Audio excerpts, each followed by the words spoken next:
superstar. So and I know this lady from this casting director called me. Was like, "Hey, man, we're shooting this new TV show probably."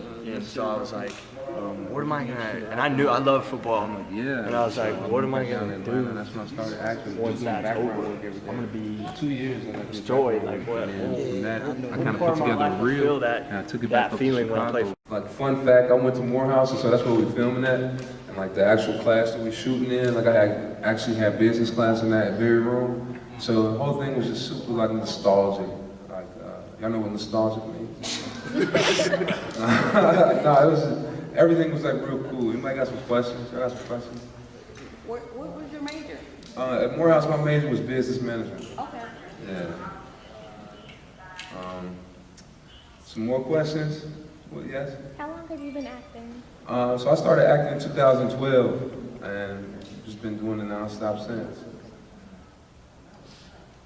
Another question? Are you a Georgia native? No, I'm from Chicago. Oh, okay. And so I think that's why the show is real special. Like, you saw the main character, his storyline is based in Chicago. We're filming at Morehouse.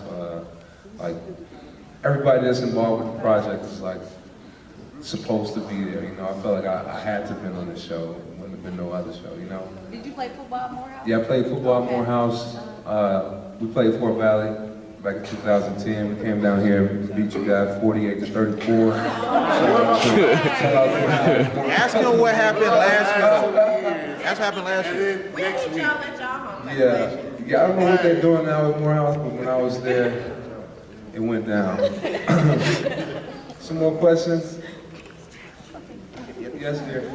So, since you did go to Morehouse and you're acting in the same area, like, do you ever go back on campus or interact with the students? Yeah, so when we finish filming, when we wrap, I take Jake over to Spelman, you know, just to show him like HBCU. I was happy we got to show him Fort Valley, so then now this is his third HBCU he's been to. Let's give a hand for Jake for going around. So he knows he's getting an HBCU experience. More questions?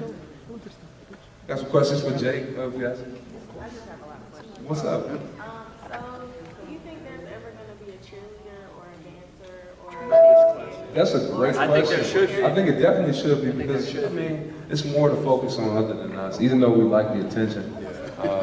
Caesar says it does. Exactly. Unfortunately, that decision is above our pay grade, but hopefully they do write something. Got some questions for Tavarus? Oh, I was not in this episode, so I'm that week I took off. Where did I go that week? Hawaii or something? Hawaii. And you gotta concentrate in season 1 on certain storylines and stuff like that. But I know in season 2 they're gonna do more than that. So, okay, I understand like y'all can't say too much about season 2. Okay. But y'all talk about rape in season 1. You guys talk about Is it a big storyline like that in season 2? Huge storyline. Then y'all talk about gender differences. So like, is there any big topics y'all talk about in season 2? So I can tell you guys this, like, the start of season 2 is gonna be like the start of the spring semester. And things are back to normal on campus. And it's kind of like things have like settled back into like real regular college life. Like you see some stuff, you're gonna see some stuff that goes on in college. Like rape was a big subject matter last year. This year is more fun, it's more like jovial, not as serious. But we do have issues that will present itself. We do have current events that we think are very prevalent that happen to not only African Americans, but students all over the world, no matter what university you go to, and you gotta stay tuned and watch out. Yeah. More questions? Yes? You have any movies that you plan that you want to do in the future? Oh, I mean, I I got a movie right now that's in post-production. It's called Karma. And it's just like based on this like bad kid from the south side of Chicago just terrorizing his neighborhood. And I made it so that the kids of Chicago can see how their actions affect what happens to them in life. They think you can just do bad stuff, and wonder why they get killed and stuff like that. I think people are not accountable, and that's the biggest issue with what's going on in America right now, from the president on down. It's a lack of accountability, and so I want to use art to teach lessons on how to make this world a better place. You feel me? Yeah, so it's bigger than just acting. It's not just entertainment to us. Like, we out here trying to change the world. Can I ask, I don't know if you got to introduce, but can I ask where you all went to school, the other cast members? Yeah, I grew up in Dallas, Texas, and then ended up going to school in upstate New York at Cornell University. Hook 'em. I went Austin, UT Austin. Oh, awesome! I think she was talking in the beginning in like the making of version. Felicia Henderson, our producer and kind of the creator of the show. She actually is a faculty member right now at the University of Texas. Okay. Yeah, so she's teaching a couple classes a week.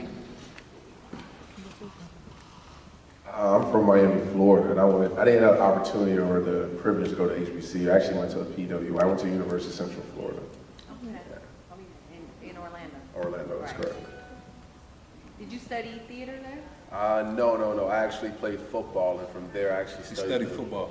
No, but I actually studied the business side of healthcare, health service administration, and it wasn't until after graduating, getting my degree, and pursuing my career professionally in football, and realizing that you can't play forever. Your body hits a wall, and then just like these guys, we learned that football wasn't our purpose; it's just our platform. And once you get a chance to actually understand and learn yourself, my particular passion was in theater and performing arts, and that's where we, just like everyone, we decided to give acting your undivided attention. And anything you put your absolute all to, something has to come out of it positive. And this is where we are. Yeah, that was the last question. I want to thank you all for coming. Any other questions? We got all night. No, yeah. Don't have to get back.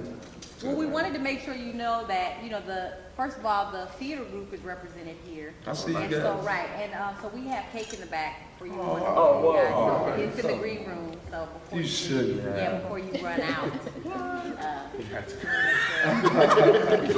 Any like acting questions or something like that? There's a lot of actors in the room. We kind of had like discussions in between like before we talked.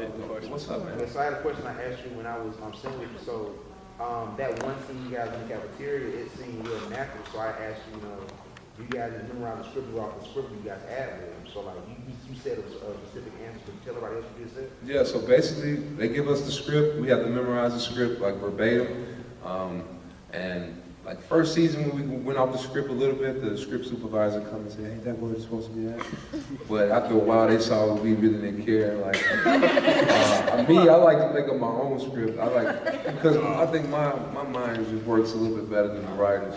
How Junior would act in certain, most of the stuff you see, I'm ad-libbing, and I think it looks real because we make it real. You see, our relationship off camera is real, like it's my friend, these are my friends, and so that helps. This year, for real, on season 2, like last scene we just did, we just ad-libbed the whole thing for real. We didn't stick to the script one bit, and they just let it go. So you guys gonna enjoy season 2. You want to ask that question? I would just say, like, I do think the better work that you do in the beginning, the more leeway they'll give you in terms of like ad-libbing and things like that. So if you come, like you said, like you have to come memorize, and then you might see an opportunity to ad-lib something. And I think it's much better accepted if you come with it memorized and then ad-lib than come with it not memorized just because you want to do your own thing. Yeah, just be prepared. I always have the verbatim prepared, and I do exactly word for word on my first take. So each scene we shoot about like 30 times. And so the first take I always say verbatim, and the second one I always change it up a bit, and then whatever the directors tell me, that's how I switch it up, Yes? I mean, because you guys are theater people, I think it's really cool. I do exactly what they do, but I try to do something a little bit different. Everybody has their own personal ways to do stuff. Because the hard part is when you take something verbatim, word for word, and it may not be your words, it's like, how do you add emotion to it? That's the hard thing. And I've learned when we have scenes that call for us to be emotional, I add a substitution in my mind. Yeah, I may be talking to Jake here on television, but my mind, it may be something very hard-driven, so I'm talking to my dad. So that emotion comes out easily. I may see Jake, but in my mind, it's really my dad. And so it's easier. But once you learn the lines and master that, you can freestyle from there. And hopefully, you got a script supervisor and director that's free game for you. So it comes out naturally for us. I just wanted to ask, and it seems like you all have a passion for acting. Do you have a preferred genre that you like to do? Like, is it the comedy or dramatic? Or... I'm all sex scenes. I'm like, The shirtless genre. genre that gets his shirt off. Yeah, whatever. No, action. If I had to choose anything, action for me personally. I love the drama. I love going into like deep relationships and things like that, and see where it takes you. I like the comedy of it. I like having a good time. That's just fun, you know. Yeah. They're all deceptively hard. I think each one brings a different challenge. Yeah, I like the season 2. Usually, as I see it, like I have to like show a lot of different emotions. So I like the, I guess, versatility of it. That's funny. Everybody has their strengths and weaknesses. Like comedy is my weakness in my personal. I think you're pretty funny, man. That's hey, until I get in my own head. Exactly. It's game over. Yeah, we can't say in season 2 you'll see a lot of, there are a lot of characters on the show because we try to show so many different parts of the college. And so some of the characters that you might see a couple times throughout season 1, or maybe are kind of only doing a niche thing in season 1, really get to expand in season 2 and get like their own storylines and things like that. Yeah, that's cool. Yes, dude. Chasing our dreams, being an actor and different stuff like that. Did y'all ever feel like at a point like, oh dang, like is this really for me? Like did y'all go through that? You tell the story? How was it like trying to come up on that? You want me telling the story? My story? No, I tell the story. I'm not sure exactly the story, but that'll be good if it's coming from him.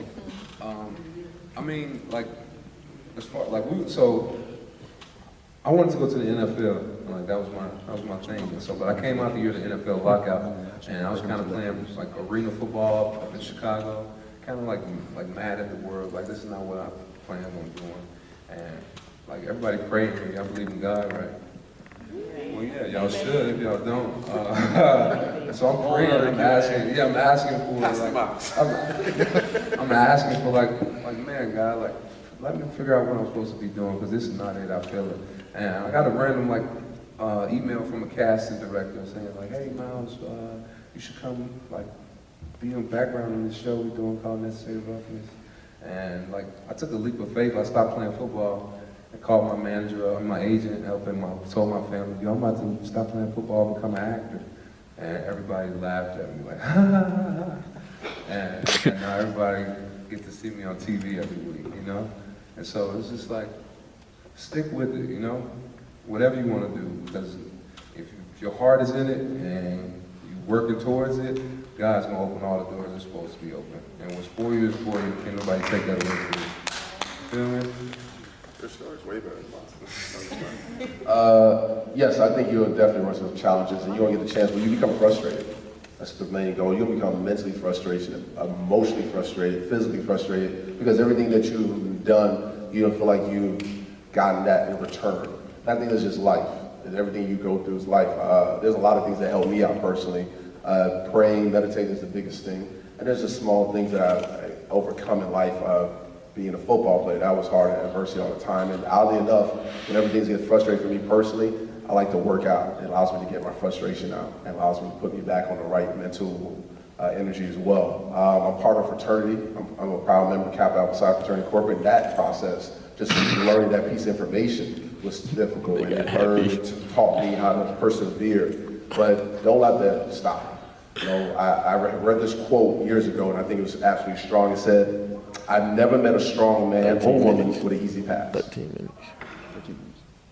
So everything that you're going through in life, everything that you may think is hard, every adversity you may face is just a setup to allow you to break through and go ahead and get to the next level. Sometimes you hear the expression, new level, new devils. So that means you just got to bunker down and step your game up more. So you'll get frustrated, trust me. But if you learn how to master, especially you guys being in theater, especially you guys and want to be actors when you come, or television, movie, if you can master it and remember that emotion, it display on camera.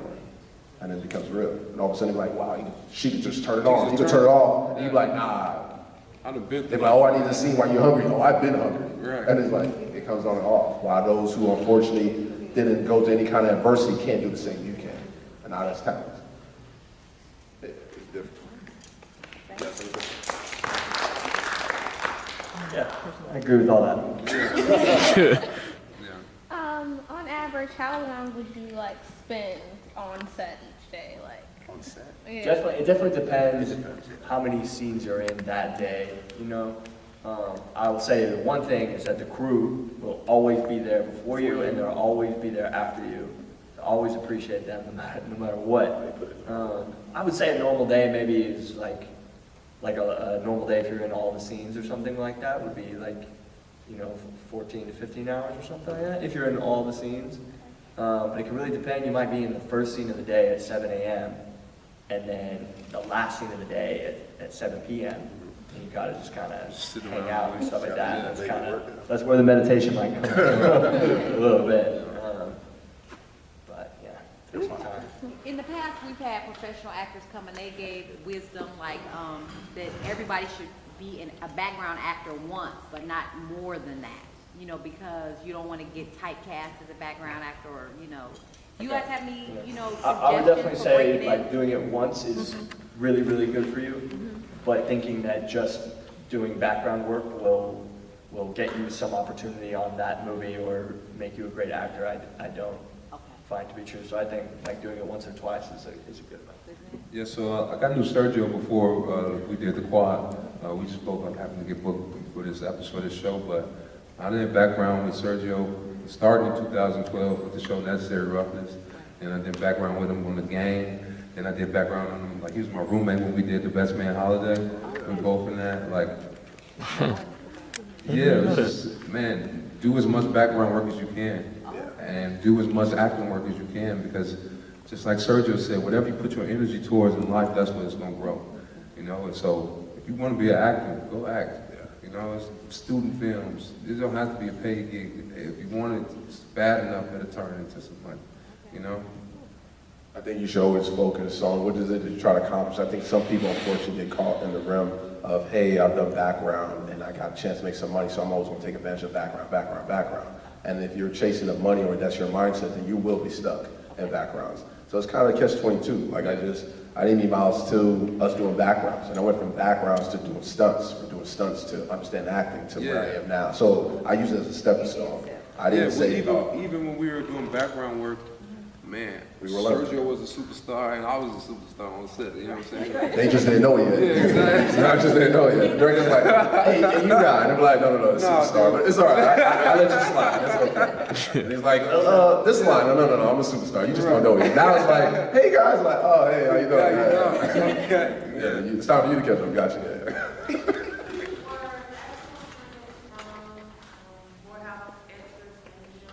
Yeah, I think a company called Cab Casting, they do the casting, but most, like, students take advantage of it. They go to Georgia State, Georgia Tech, Clark Atlanta, all of them. There's a lot of opportunity in Atlanta. We're doing it right in their backyard. As soon as you guys finish at Fort Valley, like, go to Atlanta and get your stuff. And you guys, I mean, it's fortunate for you guys because now the industry is shifting. Everything like in time, everything like in solar system, or even astronomy in the sense, everything's shifting. Atlanta's now become the #1 hub in the world for movies. Back then, you had to think about buying a plane ticket to go to LA or New York just to get opportunity when you could just drive 2 hours up the block. And granted, that's just a small stepping stone that you build to get in front of another project, an indie project. And then you go back to LA, and every time you big time, and you just come back to Atlanta and be like, oh yeah, I'm cool. I'm gonna go invite everybody up the block. Like, you guys don't have to commute far like everybody else had to. Like, it's really like, in this month alone of October, 37 movies and television shows are being filmed in Atlanta. Yeah. Are you trying to tell me one of them you can get opportunity on? No excuse. If you believe it, knock the door down. The choice is yours. More questions? Yes. It was, wow. You have to come back to her. Yeah. Sorry. That's fine. I really forgot. Okay. You got another one back there? I'm good. Oh, okay, I remember. She back. Better be a good one. Outside, how do you go about practicing your craft outside of your work? Like, do you go to workshops? Or do you just practice? So I told Jake, I tell them all the time, like, I've never been to an acting class. I've never had an acting coach, none of that. But I mean, the way I walk around the world, like, I talk to everybody I see, improv with everybody. They're like, why you be messing with people? I'm like, man, this is my acting class. Like, on my day-to-day is my acting class, and that's why I'm so natural at it, because I can do anything. Like, you know what I'm saying? I'm just spontaneous, But Jake, on the other hand. I said I go to an acting class. I need it. I'm one of I was the same in football growing up, I knew I was never going to step on the field and be the best, like just athlete on the field or anything like that, but I was going to practice more than everybody else. And I kind of take the same approach with acting. I'm gonna work harder than other people that I might have to compete against. But yeah, I see an acting coach and try to learn like the craft, if you will, as much as possible. But I definitely would agree. Like I probably go see an acting coach because I haven't lived 100 lives like this guy. So I would say another great acting class is going out and living life. So I try to take as many opportunities to travel, or if someone's going to go do something interesting that I've never done before, I'm going to go take that. You know, if I can come hang out at HBCU all day, that for me was an acting class, hanging out and seeing what an HBCU is really like in the cafeteria.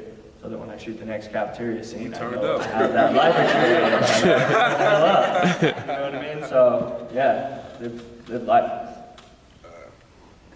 Go to class. Mine is definitely a combination of, I'm like Jake a little. I actually want to learn as much as I possibly can. The more I know, the more I can absorb, the more I can absorb, the more I can freestyle.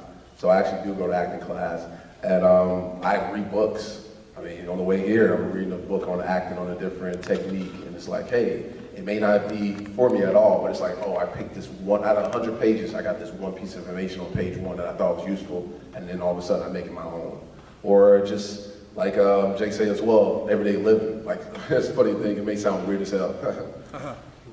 I have this, when I'm bored, right? I have this obsession to spend money when I'm bored, right? It's a bad habit, right? And so I throw my phone away, right? So I will literally walk in the mall, because I don't stay too far from Lynch Mall, and I literally walk in the mall and just go shopping. But luckily now, what I try to do now, I just sit down and people watch. And you'd be surprised just people watching how much you actually learn from people. Just like, you create a whole narrative in your head of why they act the way they do, why they dress the way they do, what they're engaged, what they're talking about, and so on and so forth. Like, try to watch TV on mute and just try to make out what they say. It's the funniest thing in the world, at least for me it is. And so, I look at world differently because in my mind, I eat, sleep, and breathe acting. Like, I watch movies differently now, I watch television, watch people differently. So if someone was to say, hey, I want you to play this particular person, I'm like, I don't know that person, but I just sit there with people watching, like, okay, and then I make it my own. It make kind of sense? Yeah. Yeah. But I don't live 100 lives like this guy. Yeah, I be living, yo. To the Messiah. What's up? What was the craziest thing that happened to you on set? On set? We had a final episode. We had this guest director. He was dope. A dude named Eric LaSalle. And we had like this big banquet, like it was like the team banquet. And I mean, we've been in there probably like for 14 hours, but we were on hour number 13. And it was just, I You guess. know the scene where the girls come in? Oh, yeah. From the I did not get sent. I did not get sent. And so they came in there, and then I thought I heard cut, and I said, "Yo, cut!" And everybody stopped doing what they was doing, and then the director comes in, "Who said cut? I did not say cut. Who said cut?" And I'm just looking around, and nobody asked me out. Nobody told me, and so that's how I know these guys are my real friends. But yeah, that's fucking crazy. Hey, he's recording this. He gonna see this shit. He gonna know. It's too late now. Yeah, Eric knows me. My bad, bro. But that was about as crazy as for me. I mean, Jake got a lot of crazy stuff that goes on. So, no, I'm just. No, that was pretty crazy. Yeah, that was crazy. I would say one time I wasn't gonna say that. It was that very episode. We got the script the day before, so we had to learn all our lines in one night for this. So a lot of the scenes that you saw with you and I in that episode were all like we got that at like 5 or 6 the day before. So I was pretty, for a guy who, as I said, I like to practice. For a guy who likes to practice, I was a little bit on edge that day. So did y'all ad-lib that one, mostly? Yeah. Is that why? That's when you gotta make up your own shit. So I got a question. So we got Justin back here. Justin was on the quad. So how was it like with him? You know what I'm saying? How was he on set? You get the answer. So he was terrible. Like remember? Remember when I said like me and Sergio started off doing background stuff, and we were superstars. Like you could tell this dude was special. You know what I'm saying? He a superstar. Look at him, man. Before you came to the cafeteria, you had to get a fresh cut. No. I told him. Let me tell you my first encounter. Right? So we were filming, that was like the pilot, I guess, there was a whole bunch of stuff. And we were filming and they brought a whole bunch of people and we had to play football. So he's there with other team and things like that. And we cool, we do the thing, we do our stuff, and I go talk. And there's a section, they try to like alienate us, kind of, sort of, because they think we're big time, but we're just normal people. They give us our own little chairs and all that stuff. Says your name on it. So I walk back there, and he's like sitting in my chair. I'm like, who's this? I walked. I was like, I got replaced. I must have did a bad take. They replaced me. I was like, who's this guy? And he was like, hey, what's up? And I was like, yeah, right. I was like, yo, what's up? I'm sitting right there. He's like, oh, my bad. You get it. That's my first interaction with him. Like, I thought I got replaced. Like, oh, I must suck. They found a guy doing my lunch break. He's like, you got something to say? They all want to hear you. Hey man, I love you guys. For real. You acting right now? But nah, man, just piggybacking on what they said, man. If this is what you want to do it. Because for me, I was like junior. I had told my ACL, wasn't thinking about nothing. So my friend hit me up, said, go do this. So I went and done it. Now I'm here. And actually, what really made me get into it was I had a bigger scene to where I had took his girl. And when she noticed me, it made me feel like, oh, okay, so they noticed me, so I can really do this. So now I'm taking acting classes, and I've been on a few auditions for a couple other shows that I'll tell y'all about in the future. But yeah, if this is what you want to do it, and just stay down. Did you graduate from here? Okay. No, not yet. Okay. Coming soon. Hey, edit that out of that. No, we keeping it all in. That's one more question. So I got one more question because piggybacking on that. So could y'all tell us about that scene? Because when I was watching it, I was like, because I knew he was in the show, right? Because he was in a lot of episodes. I'm like, wait a minute. I know that ain't Justin right there. He walking over to.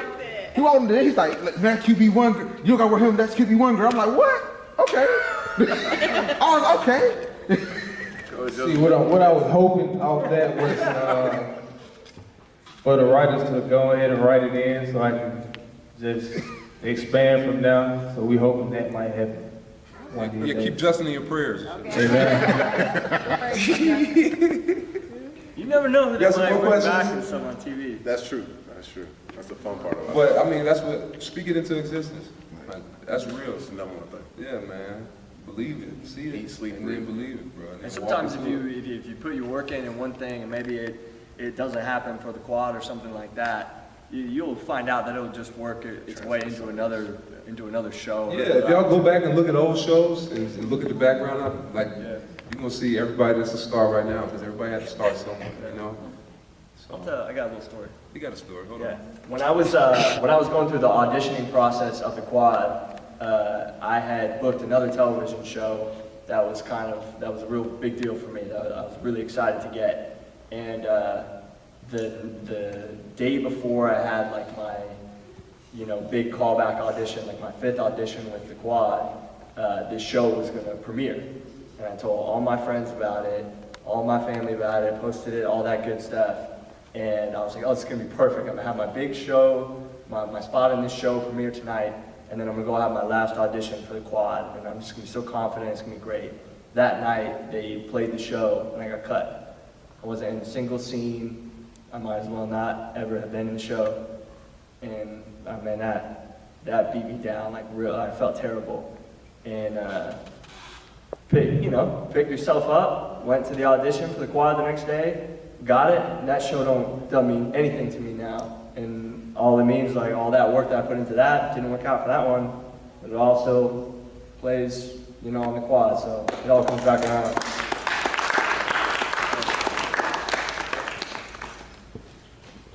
Any questions? That concludes our. Yeah. One more question. Oh, you got a question? No. We wrap it all. You ready to go home? Thank you guys. Thank you guys so much. Oh, I guess.